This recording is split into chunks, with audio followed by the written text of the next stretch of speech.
Bem-vindos, amantes da escuridão, a mais uma jornada sinistra em nosso canal de contos de terror. Preparem-se para mergulhar nas profundezas do desconhecido, onde sombras ganham vida e segredos ocultos emergem da escuridão. Hoje temos uma história que irá arrepiar a espinha e deixar a sua mente inquieta. Mas antes de nos aprofundarmos nessa narrativa sombria, não se esqueça de se inscrever, ativar o sininho para receber notificações e deixar seu like, pois o terror aguarda por você. Prepare-se para ser transportado para um mundo onde a linha entre realidade e pesadelo se desfaz. Sem mais delongas, mergulhemos de cabeça em mais um conto que desafiará os limites da sua coragem. Luzes apagadas, fones de ouvido ajustados e que a escuridão nos guie nesta jornada sombria. Começamos agora.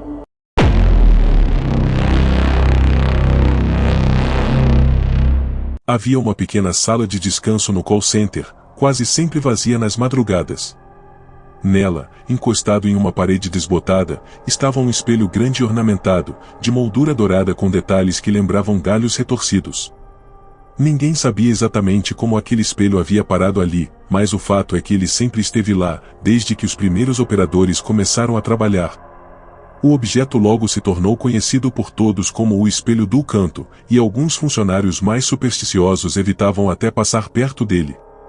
À primeira vista, o espelho não parecia diferente de qualquer outro, e a superfície estava levemente manchada pelo tempo, e a moldura parecia pesada, mas elegante.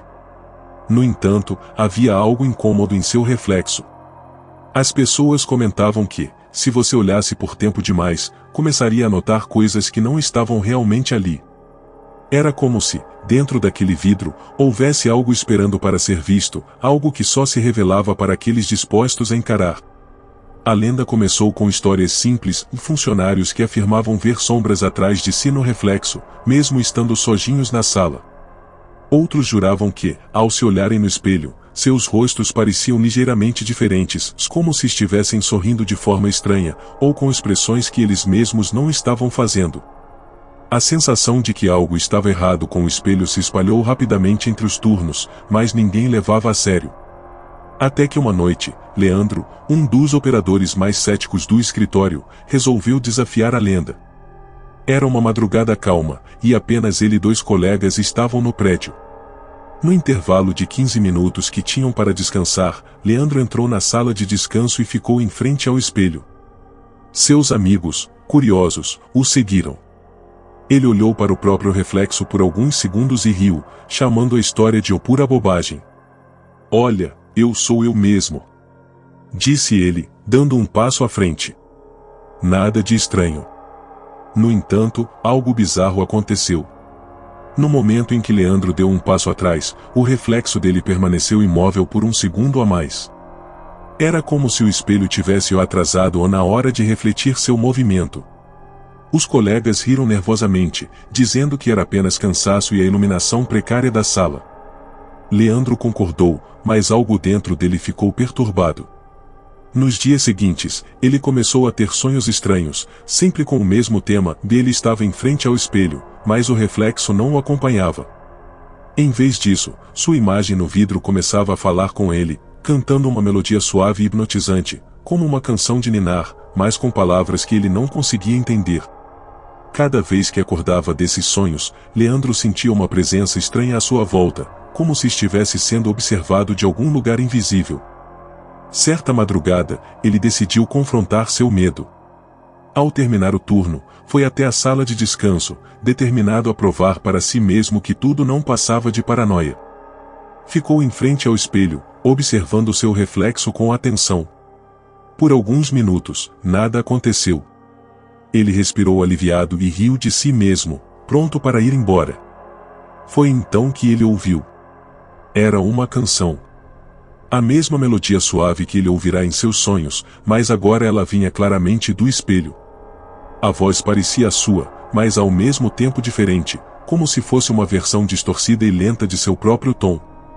Leandro congelou, sentindo um arrepio percorrer sua espinha.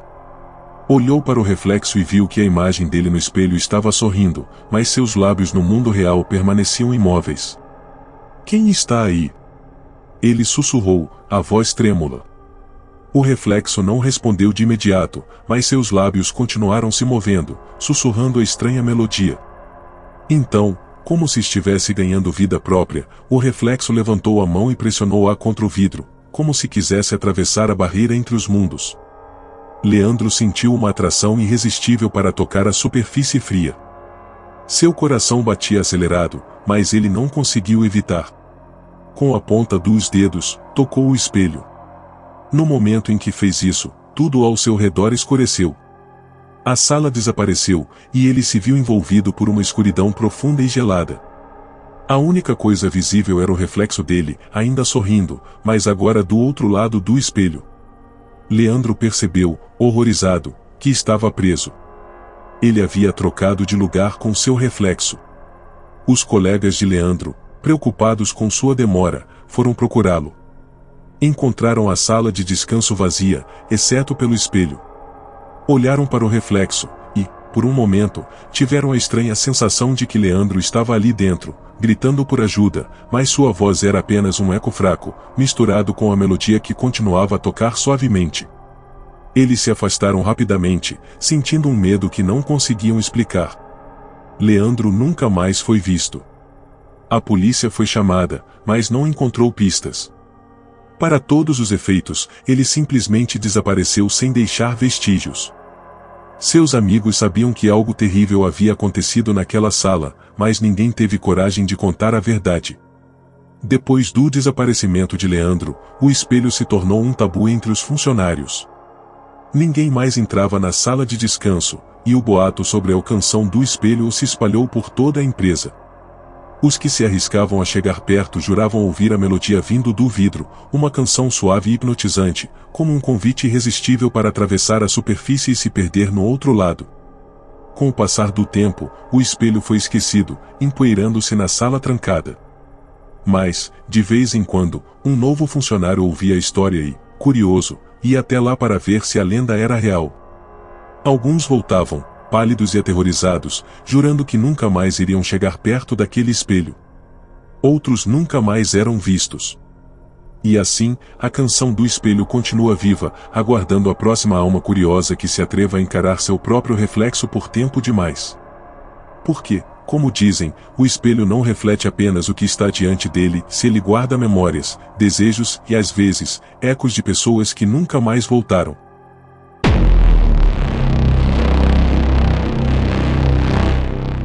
Era uma noite como qualquer outra no escritório de um call center 24 horas. Carla, uma das operadoras do turno noturno, estava acostumada à solidão e à repetição das mesmas rotinas. Ela preferia trabalhar de madrugada por causa da tranquilidade, mas o ar sombrio do lugar, iluminado apenas por lâmpadas fluorescentes, sempre dava uma sensação incômoda. Naquela noite, a calmaria era quebrada apenas pelo som constante das ligações. Entre chamadas comuns e silenciosas pausas, algo incomum aconteceu. O telefone em sua mesa tocou com um número desconhecido, exibido apenas como o 0000. Curiosa e ligeiramente desconfiada, Carla atendeu. Boa noite, aqui é do suporte. Com quem eu falo? Houve silêncio por alguns segundos do outro lado, e então uma voz surgiu, fraca e trêmula. Carla? É você? Ela ficou imediatamente desconcertada. Aquela voz parecia familiar. Sim, sou eu. Quem está falando? Perguntou, tentando manter a calma. Sou eu, Carla. Sou, e você? A voz sussurrou, e a conexão pareceu falhar por um momento, gerando um ruído estático inquietante. Carla congelou na cadeira, sentindo o estômago revirar de ansiedade. A ideia de que alguém pudesse estar brincando com ela, imitando sua voz, a deixou desconfortável. Mas havia algo naquilo, na melancolia daquela voz, que a fazia acreditar que era mais do que uma brincadeira de mau gosto. Isso é algum tipo de piada? Quem está aí?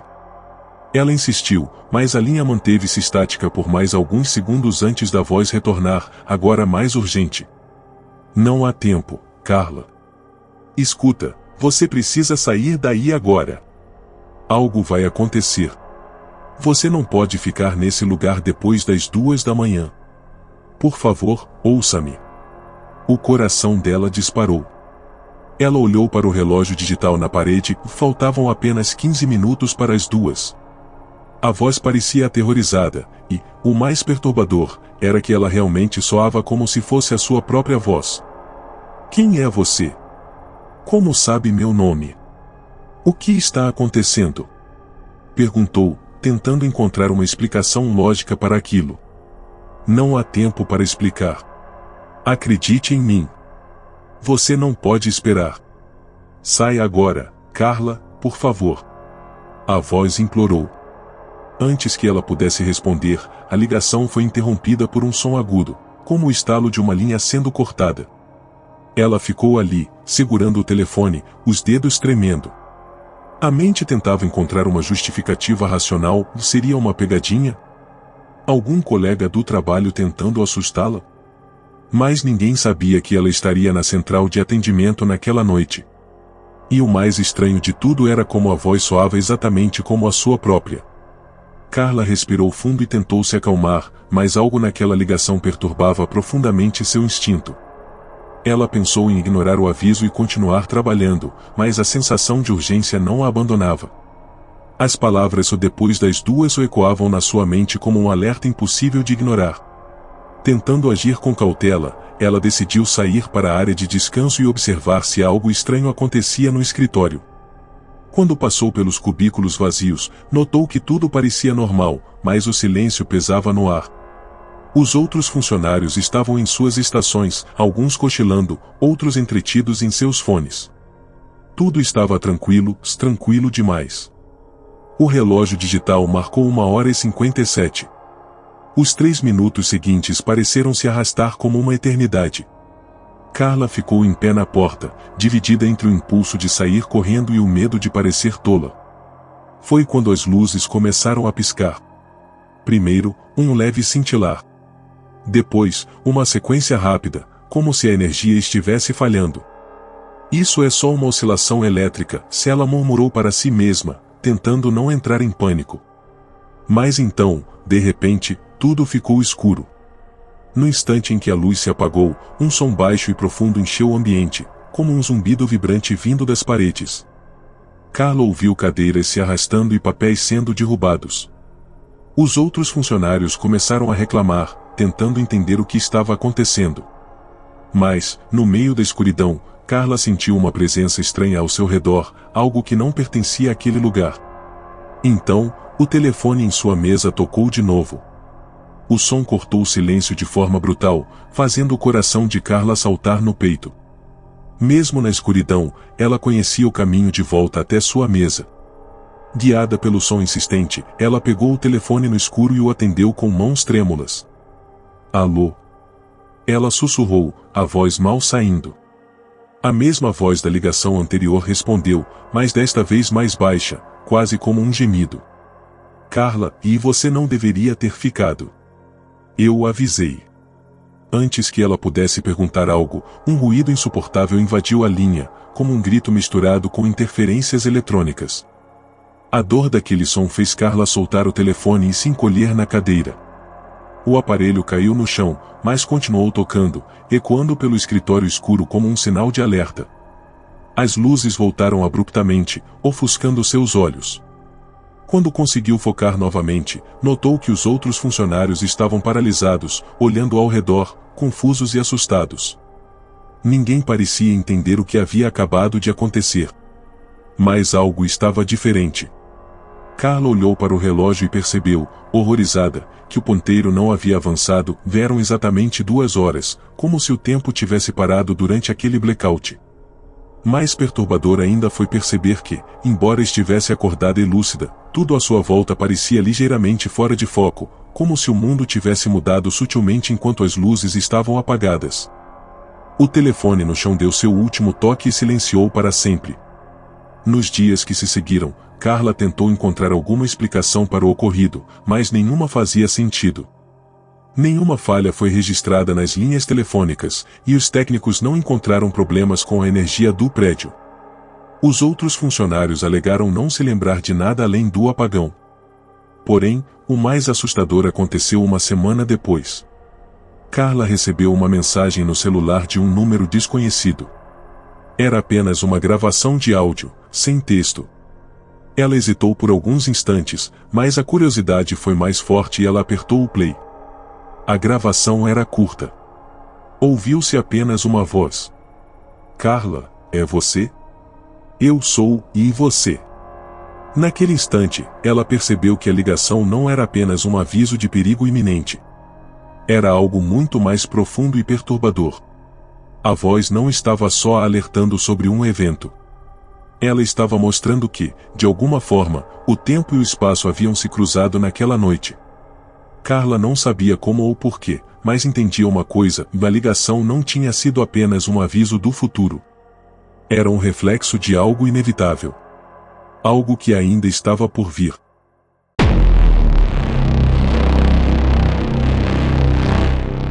Marcos trabalhava há anos como carteiro em uma pequena cidade do interior. Sua rotina era simples e previsível. Ele acordava cedo, organizava as correspondências e percorria as ruas entregando cartas e encomendas. Conhecia quase todos os moradores e sempre apreciou o trabalho pela tranquilidade que ele proporcionava. Mas uma entrega, em particular, mudou sua vida para sempre, deixando uma marca que ele jamais conseguiria apagar. Certa tarde chuvosa, enquanto organizava a correspondência, Marcos encontrou um envelope peculiar. A carta parecia antiga, com o papel amarelado e levemente manchado. O selo datava de 1987, embora o envelope estivesse intacto, como se nunca tivesse sido aberto ou sequer tocado pelo tempo. A curiosidade o incomodava, mas ele sabia que violar correspondências era ilegal. Assim, verificou o destinatário, de Beatriz, Rua das Flores 22. Ele franziu a testa. Era um endereço conhecido, mas Beatriz, a moradora, havia falecido há mais de 30 anos. Por um momento, ele cogitou ignorar a carta e devolvê-la ao remetente, mas não havia nome ou endereço de quem a havia enviado. Contra seu instinto, decidiu entregar a carta no antigo endereço de qualquer maneira. Talvez alguém da família ainda morasse lá e pudesse entender a origem daquele estranho envelope.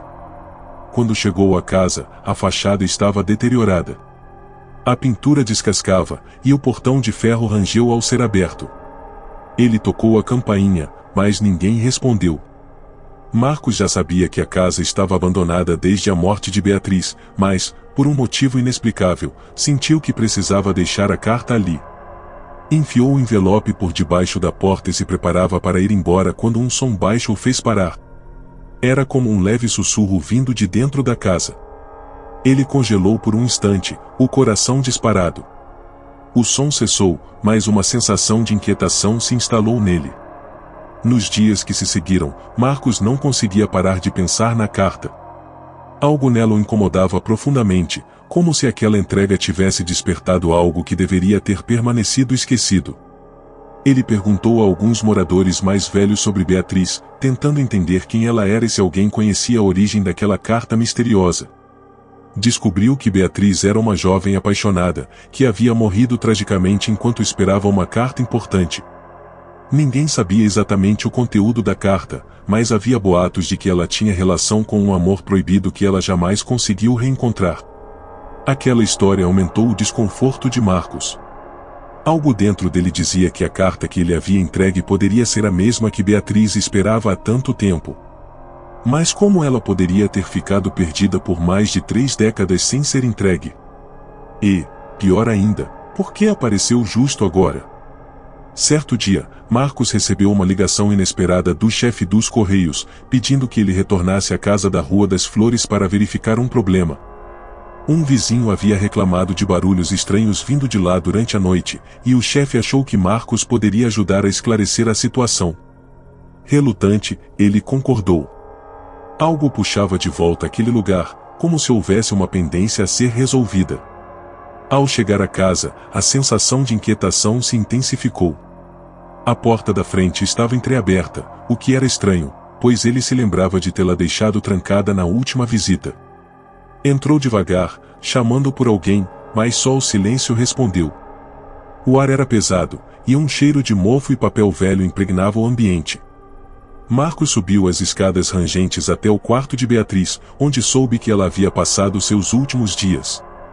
Lá, sobre a cama antiga, estava a carta que ele havia entregue dias antes.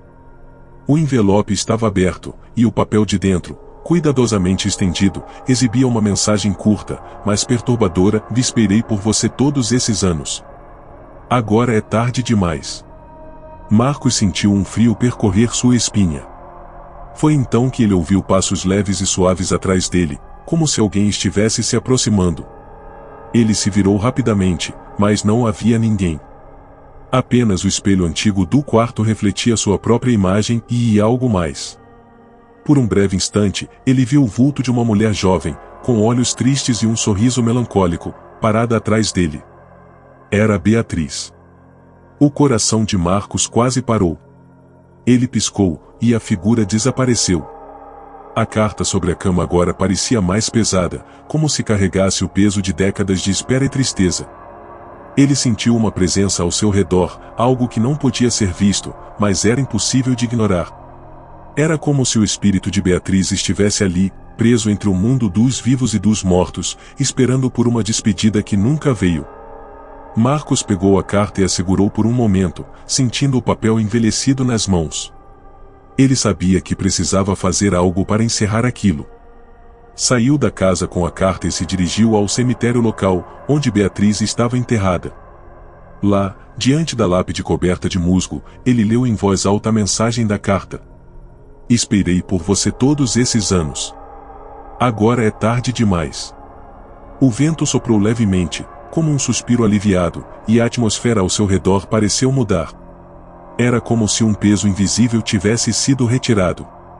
Marcos colocou a carta sobre a lápide e ficou em silêncio por alguns instantes, sentindo que, finalmente, a espera havia terminado. Naquela noite, ele dormiu profundamente, sem sonhos perturbadores. A inquietação que o acompanhava desde a entrega da carta havia desaparecido, e ele sentiu uma estranha sensação de paz. Beatriz, finalmente, havia encontrado seu descanso. E Marcos, de alguma forma, também encontrou um pouco de paz, sabendo que havia cumprido uma missão que estava perdida no tempo. Desde então, ele nunca mais encontrou uma carta tão estranha quanto aquela. Mas, de vez em quando, ao caminhar pelas ruas silenciosas da cidade, ele jura ouvir passos leves atrás de si e sente o vento soprar como um sussurro gentil. Ele sabe que é Beatriz, agradecendo por ter encerrado a história que o destino havia deixado em suspenso por tanto tempo.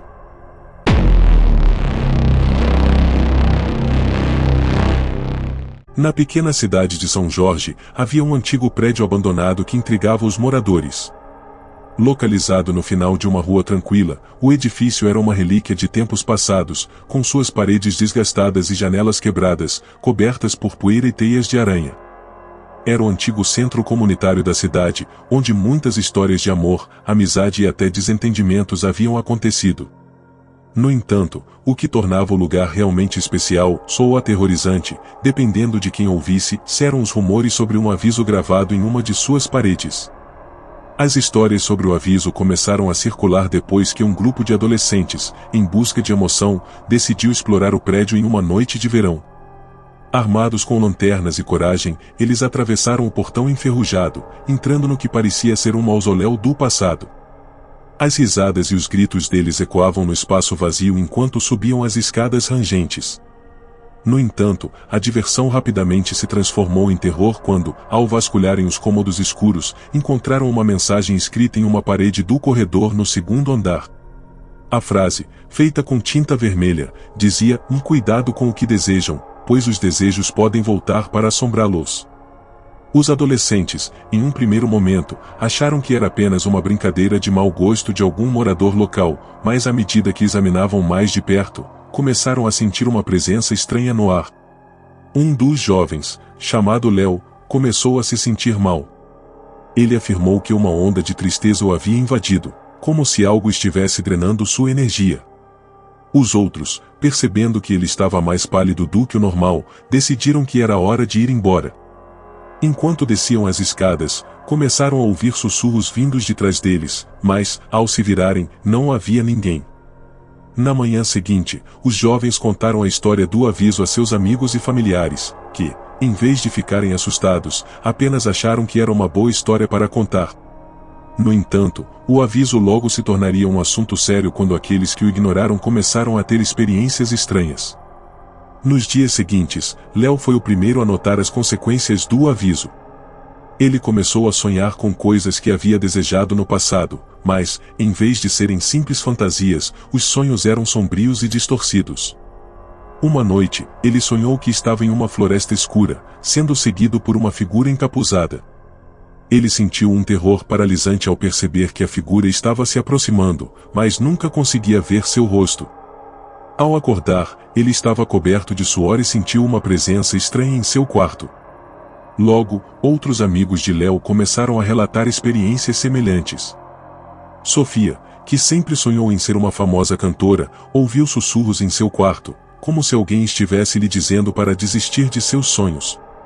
E, quando ela se apresentou em um show local, a voz dela falhou inexplicavelmente no momento mais importante, fazendo-a sair do palco em lágrimas. A pressão psicológica começou a afetar todos os adolescentes. As piadas sobre a mensagem na parede se transformaram em uma espécie de superstição. O grupo de amigos começou a se afastar, cada um lidando com seus próprios medos e ansiedades. Léo se sentia responsável, acreditando que sua curiosidade havia desencadeado a maldição. Ele decidiu que precisava voltar ao prédio e descobrir a verdade sobre o aviso. Naquela noite, armou-se de coragem e dirigiu-se novamente ao centro comunitário. O silêncio do lugar parecia mais intenso do que da última vez. Ele subiu as escadas rangentes e, ao se aproximar da parede com o aviso, percebeu que a tinta vermelha estava começando a se desfazer, como se estivesse sendo consumida por alguma força invisível. Ele tirou uma foto com seu celular, tentando capturar o que estava acontecendo, e começou a falar em voz alta. Se você está aqui, apareça. O que você quer de nós? Ele não esperava uma resposta, mas assim que as palavras saíram de sua boca, as luzes do prédio começaram a piscar. O ar ao seu redor parecia vibrar, e ele sentiu um frio cortante percorrer sua espinha. Foi então que, em meio ao zumbido das luzes, ele ouviu uma voz suave, quase como um eco. Os desejos têm consequências. Era uma voz feminina, clara e triste. Léo não conseguiu identificar de onde vinha, mas o tom parecia familiar e profundo. O que você quer dizer? Ele gritou, desesperado. O que está acontecendo conosco? A resposta veio como um sussurro carregado de dor. Você não deve desejar o que não pode ter. Cada desejo traz um preço. Léo, atônito, sentiu que algo dentro dele se despedaçava. Ele havia desejado fama e sucesso, mas agora via que esses desejos o haviam levado a um caminho sombrio. Ele estava prestes a perguntar mais quando a voz continuou. Aquele que escreveu o aviso fez um pacto. Agora, ele deve ser cumprido. A iluminação começou a piscar freneticamente, e Léo viu as sombras dançarem nas paredes ao seu redor. Ele se lembrou de que o aviso havia sido escrito em um tom de urgência, como se o autor estivesse alertando as futuras gerações sobre o perigo de seus desejos. Ele sabia que precisava sair dali, mas as pernas pareciam paralisadas. Com um último esforço, Léo se virou e correu para as escadas. O prédio agora parecia um labirinto, as paredes parecendo se mover e mudar. Ele sentia a presença de algo atrás dele, algo que queria que ele ficasse. Ao chegar à porta da frente, quase a arrebentou, saindo para o ar fresco da noite. Ele não parou até chegar a casa. Nos dias seguintes, Léo tentou contar aos amigos sobre sua experiência, mas suas palavras foram recebidas com ceticismo e risadas. Acreditavam que ele estava apenas tentando justificar suas falhas. No entanto, Léo sentia que algo terrível havia acontecido e que a maldição da parede estava se espalhando. O grupo se desfez, cada um lidando com seus próprios demônios, e Léo se sentiu cada vez mais isolado. Ele começou a investigar a história do prédio e descobriu que, muitos anos atrás, o centro comunitário havia sido um local de encontros para pessoas que desejavam mudança, mas muitos deles saíram frustrados, sem alcançar o que tanto queriam. A história do aviso gravado na parede começava a fazer sentido. Dele era um aviso de alguém que havia perdido tudo devido a desejos não cumpridos. Com o passar do tempo, Léo tornou-se obcecado pela verdade. Ele decidiu retornar ao prédio, não apenas para confrontar a presença que o assombrava, mas para entender o pacto mencionado pela voz. Ao chegar, encontrou o lugar mais deteriorado do que nunca, mas ainda assim entrou. Ele foi direto para a parede e, com um lápis, começou a escrever sua própria mensagem: desistir é a única maneira de se libertar. Assim que a última palavra foi escrita, uma onda de calor percorreu seu corpo. O ambiente parecia vibrar novamente, mas desta vez com uma sensação de alívio. Ele se virou e viu a sombra da figura encapuzada que o havia assombrado em seus sonhos, mas, em vez de medo, sentiu empatia. Você finalmente entendeu, disse a voz, agora suave e acolhedora. A liberdade vem do que deixamos para trás. A sombra parecia desaparecer, levando consigo a dor que o cercava. Léo deixou o prédio pela última vez, aliviado e em paz. Embora o aviso ainda estivesse lá, ele sabia que sua história não terminava em desespero. O que antes era uma fonte de medo agora se tornará uma lição de vida. E assim, o aviso na parede se tornaria um lembrete para aqueles que ousassem entrar. Cuidado com o que desejam, pois os desejos podem voltar para assombrá-los. Léo aprendeu a importância de aceitar o que não se pode mudar e a se libertar das amarras de seus próprios desejos. Desde então, as histórias sobre o aviso se tornaram um conto que a cidade contava, mas para ele, era mais do que uma advertência, era um novo começo.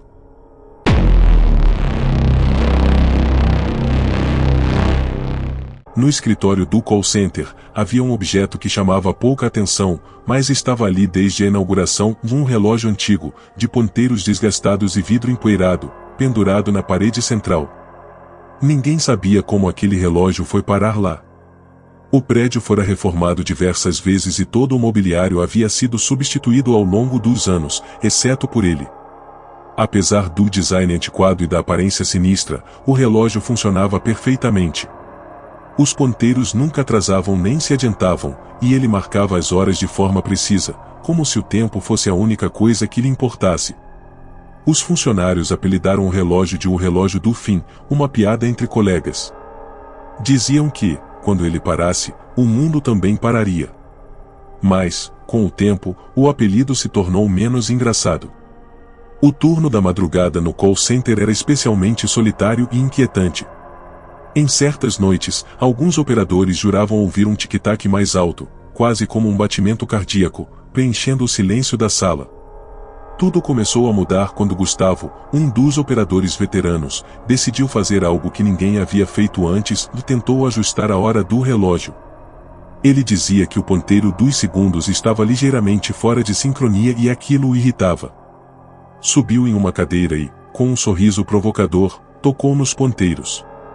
Assim que seus dedos encostaram no metal frio, o relógio emitiu um estalo alto, e todos no escritório sentiram uma onda estranha no ar, como se a pressão na sala tivesse mudado de repente. "Que foi isso?" perguntou Camila, uma das colegas, olhando em volta, nervosa. "Só um relógio velho", respondeu Gustavo, rindo. No entanto, naquela mesma noite, coisas perturbadoras começaram a acontecer. Por volta das 2 horas da manhã, um telefone tocou em uma das cabines. Era uma linha interna, algo incomum, já que aquele ramal não costumava receber chamadas do próprio sistema. O operador que atendeu ficou pálido em poucos segundos e largou o telefone sem dizer uma palavra. Seus olhos estavam arregalados, e ele parecia em choque. Quando os outros perguntaram o que havia acontecido, ele apenas murmurou: "A voz, e era a minha. Alguém com a minha voz estava falando comigo." A partir desse momento, uma série de fenômenos inexplicáveis começou a assombrar os funcionários. Vários telefones tocavam ao mesmo tempo, mas, ao atenderem, tudo o que ouviam era um silêncio gélido, seguido por um som fraco, semelhante a um relógio fazendo tic-tac. Além disso, todos perceberam que o antigo relógio da parede parecia estar marcando o tempo de forma estranha.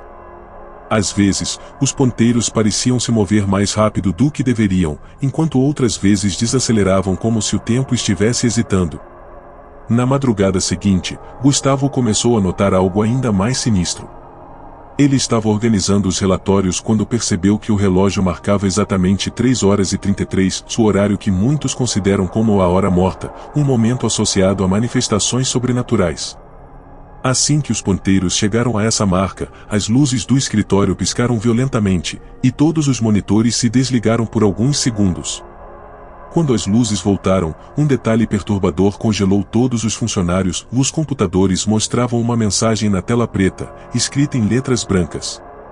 Vocês não devem interferir. Gustavo tentou manter a calma e assumiu que se tratava de uma brincadeira de mau gosto, talvez um hacker querendo assustar o pessoal.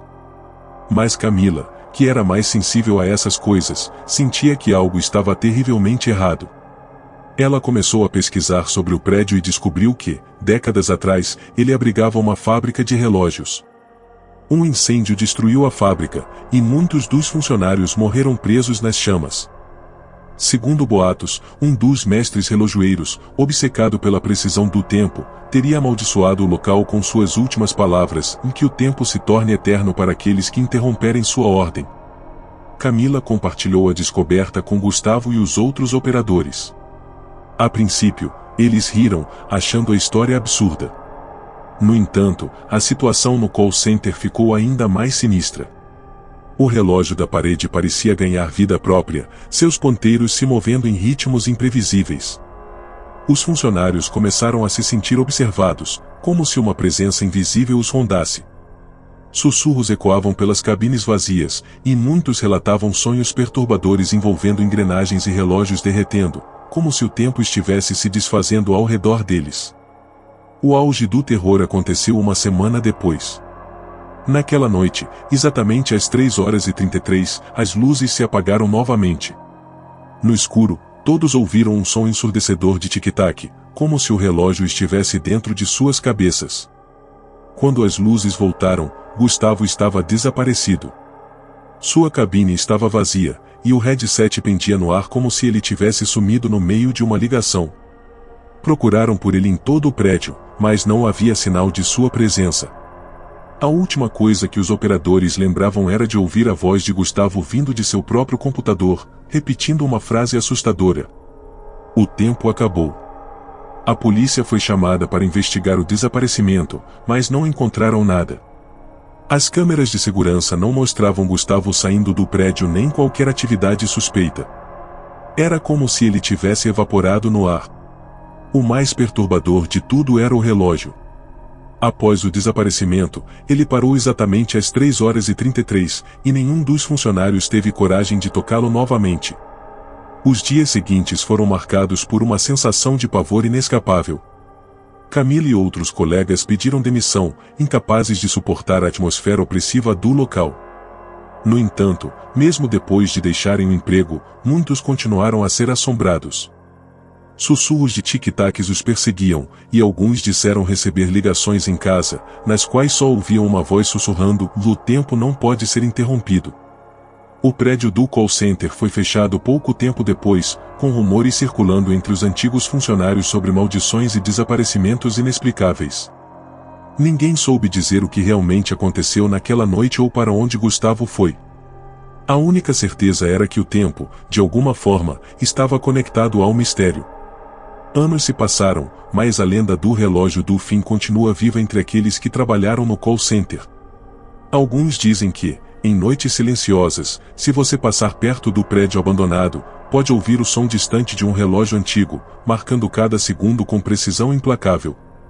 Outros afirmam que, se você atender uma ligação estranha no meio da madrugada, pode ser Gustavo tentando enviar uma última mensagem do lugar onde o tempo nunca avança. E assim, o relógio do fim permanece como um lembrete sombrio de que certas coisas não devem ser tocadas. Porque, em algum lugar além do nosso entendimento, o tempo observa e cobra um preço alto daqueles que ousam interferir em seu curso.